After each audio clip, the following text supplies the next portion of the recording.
देख रहे हैं इन डार्क राजकुमार के साथ। तो चलिए बढ़ते हैं आज की कहानी की ओर। दोस्तों, मेरा नाम मनोज है। साल 2015 में गरीबों को सरकार की तरफ से कुछ रुपए दान में दिए गए थे और उन पैसों को लेने के लिए मैं हमारे शहर के एक बैंक में गया तो मुझे पता चला कि बैंक बंद हो चुका है और शाम को 5 बजे के बाद वहाँ कोई भी नहीं आता। मुझे लगा कि 5 बजे सही टाइम है बैंक के बंद होने का, इसलिए जल्दी ही बैंक को बंद कर दिया गया है। और यही सोचकर मैं वापस से अपने घर के लिए लौटने लगा। तभी उस बैंक के पास खड़ा वो गार्ड मेरे पास आया और बोला, भाई साहब कल सुबह आ जाना, इस वक्त बैंक के पास आना ठीक नहीं है। मुझे लगा कि वो गार्ड मुझे कोई लुटेरा समझ रहा है, तो मैंने उससे कहा, अरे कोई बात नहीं गार्ड साहब, कल सुबह आकर मैं अपने पैसे निकलवा लूँगा। इतना कहने के बाद मैं वापस से अपने घर चला गया। हमारे घर में पैसों की कुछ ज़्यादा ही दिक्कत चल रही थी, तो इन दिनों हमारे पास पैसों का ना होना हमारे लिए एक समस्या बन गई थी। लेकिन वो कहते हैं ना, अंधेरा छाने के बाद रोशनी ज़रूर आती है। इसी तरह मेरी ज़िंदगी में भी अंधेरे की ये चादर कब हटने वाली थी, मैं इसी की उम्मीद लगाए बैठा था। जैसे जैसे ज़िंदगी का पहिया घूमता है वैसे वैसे ज़िंदगी में बदलाव आते रहते हैं। धीरे धीरे मेरी लाइफ भी अब अच्छी बनने लगी थी, लेकिन ऐसा लग रहा था कि बहुत ही जल्द सब कुछ ठीक हो जाएगा, क्योंकि सरकार की तरफ से जो पैसे हमें मिल रहे थे वो एक मोटी रकम थी, जो मैं आपके सामने जाहिर तो नहीं करना चाहूँगा, लेकिन मैं इतना बता देता हूँ कि हमारे परिवार में जितने लोग थे उन सभी को अलग अलग रकम मिल रही थी। तो मुझे इस बात की काफ़ी ज़्यादा खुशी थी कि अब हम थोड़ी बहुत गरीबी से उभर जाएंगे। और फिर उसके बाद मैं एक रेलवे में काम भी करने वाला था, तो वहाँ पर भी महीने की तनख्वाह अच्छी खासी थी। फिर उसके बाद दूसरे दिन मैं फिर से तैयार हो गया, क्योंकि आज मुझे फिर से बैंक में जाना था। इसलिए मुझे जल्दी से रेडी होकर सुबह के करीब 11:30 बजे के आसपास मैं नहा धोकर तैयार हो गया और उसके बाद बैंक के लिए निकल पड़ा। हमारे गांव से हमारे शहर की दूरी कुछ ज़्यादा तो नहीं थी, लेकिन वहां जाते जाते सर में दर्द होने लगता था, क्योंकि उन दिनों हमारे गांव की रूट वाली बस बंद हो गई थी और ऐसे में हमें पैदल ही बाजार तक निकलना पड़ता था। पैदल पैदल बाजार जाते वक्त घुटनों में भी दर्द होने लगता, ऊपर से धूप के अंदर सर भी फटने लगता था। किसी तरह जब मैं बैंक में पहुंचा तो मुझे पता चला कि वो बैंक तो बंद पड़ा है और उस बैंक का खुलने का कोई टाइम ही नहीं है। दरअसल आजू बाजू में रहने वाले लोगों ने बताया कि इस बैंक को 10 दिन से इसी तरह से बंद कर दिया गया है। रात को यहाँ पर एक गार्ड की मौत हो गई थी और फिर उसके बाद इस बैंक को खोला ही नहीं जाता। यह सुनकर तो मेरे रोंगटे खड़े हो गए, क्योंकि कल शाम को ही तो मैंने उस गार्ड को बैंक के बाहर देखा था। फिर गार्ड की मौत कैसे हो सकती है? मुझे उस आदमी की बातों पर विश्वास ही नहीं हुआ। तो मैंने उस आदमी से कहा, अरे भाई साहब क्या बात करते हो आप, मैंने तो कल शाम को ही इस बैंक के गार्ड को देखा है। इतना सुनते वो आदमी मुझे अपनी आंख फाड़ फाड़ कर देखने लगा। उसे ऐसा लग रहा था कि मैं उसके साथ कोई मजाक कर रहा हूँ, लेकिन ऐसा कतई नहीं था। फिर मैं उस आदमी को समझाते हुए पूरी बात बताने लगा, तो उस आदमी ने बताया कि 12 दिन पहले एक गार्ड को कुछ लुटेरों ने तड़पा तड़पा कर मार दिया था, जिसका नाम घनश्याम था। नाम का तो मुझे नहीं मालूम कि जिस गार्ड को मैंने कल शाम को देखा था तो वो घनश्याम ही था या फिर कोई और, लेकिन मैं इतना पूरी तरह से कन्फर्म था कि मैंने कल शाम को इसी बैंक के बगल में एक गार्ड को घूमते देखा था, जिसने मुझे रात में यहाँ से गुजरने को मना किया था। उसने बताया था कि यहाँ पर शाम को आना ठीक नहीं है। मैंने उस आदमी को पूरी बात बताई, जो उस बैंक वाली दुकान का दुकानदार था। पूरी तरीके से मेरी बात सुनने के बाद वो आदमी एक पल के लिए हैरान रह गया था, क्योंकि उसने बताया कि इस बैंक के पास तो कोई गार्ड भी मौजूद नहीं है, फिर तुमने किसको देख लिया? और यही बात तो मेरी समझ से बाहर थी। फिर उसके बाद मैंने सोचा कि चलो आज इस बात का पता लगाकर ही रहूँगा कि आखिर यहाँ पर चल क्या रहा है। या तो ये दुकानदार झूठ बोल रहा है, या फिर साथ में मैंने जो देखा था वो मेरी आंखों का धोखा था। लेकिन कुछ और भी बातें थी जो मेरी समझ से बाहर थे। फिर उसके बाद मैंने निश्चय कर लिया था कि अब मैं यही चीज़ जान कर रहूँगा कि आखिर यहाँ पर चल क्या रहा है। फिर उसके बाद मेरा काम ना होने के कारण मैं तुरंत ही वहाँ से वापस लौट गया, और उसके बाद मैंने सोच लिया था कि आज शाम को मैं वापस से बैंक जाकर इस चीज़ का पता लगाऊंगा। बाद में इन चीज़ों पर ज़्यादा ध्यान ना देते हुए मैं वापस से अपने घर के लिए निकल पड़ा। हालांकि उस वक्त मेरे दिमाग में काफ़ी सारी चीज़ें थी जो मेरे दिमाग से बाहर थी, लेकिन फिर मैंने उनके ऊपर ज़्यादा ध्यान ही नहीं दिया और घर लौट आया। आज भी मैं उदास था क्योंकि आज फिर से मेरा काम नहीं हो पाया, जिस वजह से मन के अंदर एक अजीब सी उदासी छाई हुई थी। इतनी कोशिश करने के बाद भी मैं अपने काम को ढंग से पूरा नहीं कर पा रहा था। ऊपर से आज फिर से मुझे अपने घर वालों के डांट सुननी थी, क्योंकि वो बार बार मुझे इसी काम के लिए बाजार भेजते थे और मैं रोज रोज असफल होकर वापस से लौट आता था, जिस वजह से मैं अपने दूसरे काम पर भी ध्यान नहीं दे पाता था। उसके बाद मैं घर लौटा और घर वालों को पूरी बात बताई तो मेरी मम्मी ने बताया कि हो सकता है कि तुम्हें कोई धोखा हुआ हो। अगर वहाँ पर किसी का मर्डर हुआ है तो ये बात तो पूरे बाजार में फैल जाती, लेकिन ऐसी तो कोई खबर फैली नहीं है। फिर मैंने बताया कि वो बैंक थोड़ा शहर से सटी हुई है, उस जगह में मर्डर जैसी चीज़ का बोलबाला इतनी जल्दी नहीं फैलता है और बात को वहीं पर दबा दिया जाता है। हालांकि अगर किसी का खून भी होता है तो उसकी खबर बाहर नहीं निकलती, लेकिन साथ ही साथ कुछ लोग बताते हैं कि उस जगह पर इस तरीके के हादसे होना एक आम बात है। पहले भी वहाँ पर एक गार्ड मर चुका था, जो कि 5 साल पहले की घटना है। मुझे तो समझ में नहीं आ रहा था कि यहाँ पर हो क्या रहा है। फिर उसके बाद मैंने तय किया कि आज शाम को मैं फिर से बाजार जाऊंगा और अपने पुराने दोस्त दादू राम से मिलकर अपने काम को करवाने की कोशिश करूंगा, क्योंकि वो भी बैंक के अंदर ही काम करता था और मुझे उम्मीद थी कि शायद वो मेरे काम को पूरा करवा सके, क्योंकि हमारी दोस्ती काफ़ी पुरानी थी और हम अक्सर महीने भर में तो एक बार मिल ही जाते थे। मैंने तो अपने दिमाग में यही सोचा था कि शायद वो मेरा काम पूरा करवा देगा, इसलिए मैं उम्मीद लेकर फिर से अपने घर से निकलने वाला था। मेरी मम्मी ने मुझे बताया था कि आज रात को जाना ठीक नहीं होगा, क्योंकि पहले से ही वहाँ पर किसी का मर्डर हुआ है। तो मैंने अपनी मम्मी को बताया कि मैं उस बैंक के पास नहीं जा रहा, मैं तो अपने पुराने दोस्त से मिलकर आऊँगा, क्योंकि वो पूरे दिन काम में बिजी रहता है और शाम होने पर उसको छुट्टी मिलती है। वो हमारा काम भी उसी वक्त करवा सकता है जब उसकी छुट्टी हो, क्योंकि छुट्टी के दौरान ही वो मुझसे मिल सकता है, वो ढंग से बातचीत कर सकता है। फिर उसके बाद जब मैंने उसे फ़ोन किया तो उसने फ़ोन अटेंड ही नहीं किया। तभी मैंने सोचा कि मैं उससे जाकर बाज़ार में ही मिल लेता हूँ। दरअसल वो शहर की एक दूसरी बैंक में काम करता था, लेकिन मुझे लग रहा था कि शायद बैंक से कनेक्ट होने के कारण वो मेरे काम को करवा देगा। फिर उसके बाद मैं अपने घर से निकला तो शायद उस वक्त शाम के 5:30 बज रहे थे। उन दोनों गर्मियों का मौसम था, तो शाम को 5:30 बजे के आसपास हल्की हल्की ठंड छा जाती थी। तो उसी का फ़ायदा उठाकर मैं अपने घर से निकल गया। मैं नहा धोकर पूरी तरह से तैयार होकर जब मैं शहर में पहुंचा तो सबसे पहले मैंने उसे कॉल किया, तो उसने बताया कि वो तो कब का अपने घर जा चुका है। रोज़ रोज़ इस तरह घूमने से मुझे भी उलझन महसूस हो रही थी।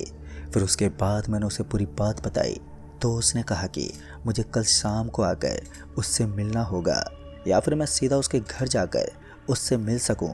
इससे पहले कि मैं उसके घर जाता, लेकिन उसके घर जाने से पहले ही मुझे ख्याल आया कि एक बार मैं उस बैंक के पास जाकर देख लेता हूँ कि आखिर वहाँ पर चल क्या रहा है।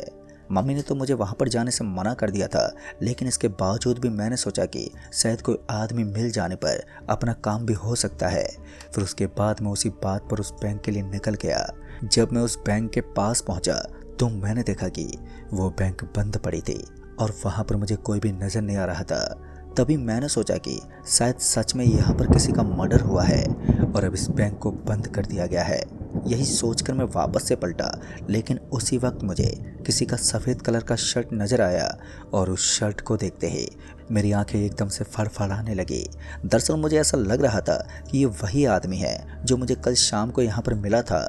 मुझे लगा कि ये तो वही गार्ड होगा और इसलिए मैं वापस से उसकी तरफ जाने लगा। तभी मुझे पीछे से आवाज़ आई, अरे ओ भाई साहब, उधर कहाँ पर जा रहे हो?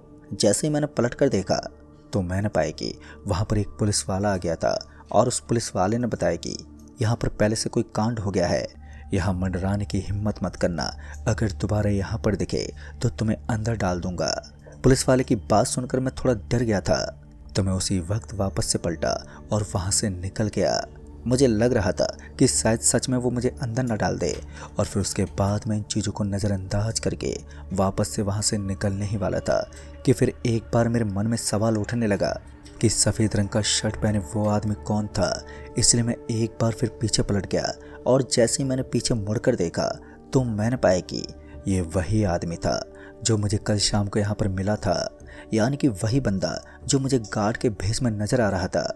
मैं इतना तो पूरी तरह से कंफर्म हो चुका था कि ये एक जिंदा गार्ड है, लेकिन ये लोग मुझे आगे क्यों नहीं जाने दे रहे।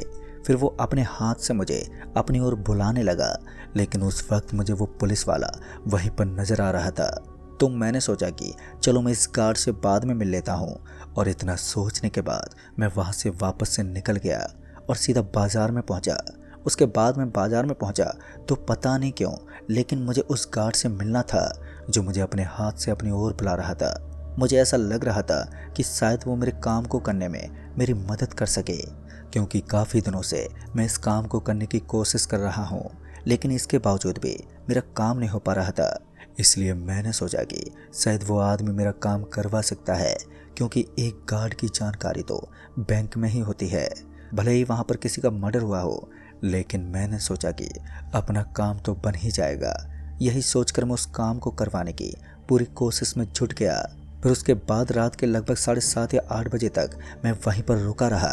फिर उसके बाद जब मम्मी का फ़ोन आया तो मैंने मम्मी को बताया कि मैं काम के अंदर लगा हुआ हूँ, शायद आज रात को मैं पूरा काम करवा दूंगा। लेकिन मुझे क्या मालूम था कि काम करवाने के चक्कर में मैं कुछ ऐसा कर बैठूंगा जो हर किसी की भी समझ से परे होगा। फिर उसके बाद रात के लगभग 9 या 9:30 बजे के आसपास मैं वापस से उस बैंक वाले इलाके के आसपास घूमने लगा, तो मुझे पता चला कि अब मुझे वहाँ पर कोई भी नज़र नहीं आ रहा था। बैंक भी एकदम खामोश पड़ी थी और आजू बाजू में रहने वाले लोग भी अपने अपनी दुकान बंद कर चुके थे। पता नहीं क्यों, लेकिन आज लोगों ने काफ़ी जल्दी ही दुकान को बंद कर दिया था। मुझे तो समझ में नहीं आ रहा था कि यहाँ पर चल क्या रहा है। फिर उसके बाद मैं उस बैंक के पास पहुँचा, ये उम्मीद लेकर कि वो गार्ड मुझे अभी भी कहीं पर नज़र आ जाए। लेकिन ताजुब की बात तो ये थी कि अब मुझे वहाँ पर कोई भी नज़र नहीं आ रहा था। मैं फिर से उदास हो गया और मुझे लगा कि आज भी मुझे खाली हाथ वापस जाना होगा। और फिर मैं वापस से पलटने लगा, तभी मुझे अपने पीछे से आवाज़ आई, अरे क्या हुआ भाई साहब, 3 दिन से देख रहा हूँ आप यहीं आसपास मंडरा रहे हैं। तभी मैंने पीछे मुड़कर देखा तो मैंने पाया कि वो गार्ड मेरे पीछे खड़ा था, और उस गार्ड को वहाँ पर देखकर मेरी आंखें फटी की फटी रह गईं, क्योंकि 1 मिनट पहले तो मुझे वहाँ पर कोई भी नज़र नहीं आ रहा था। फिर मैंने उस गार्ड से कहा, देखिए भाई साहब, मुझे अपना काम करवाना है और मेरी कोई मदद नहीं कर पा रहा है।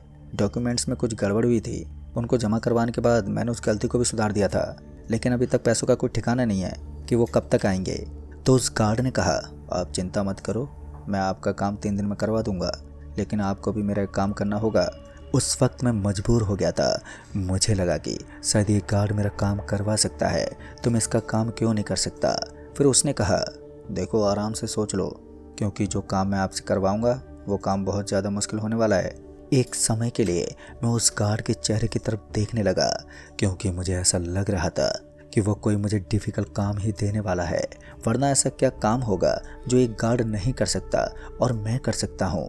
फिर मैंने उस आदमी से कहा, चलो ठीक है भाई साहब, अगर आप 3 दिन के भीतर मेरा काम करवा देंगे तो फिर मैं आपका भी काम कर दूंगा।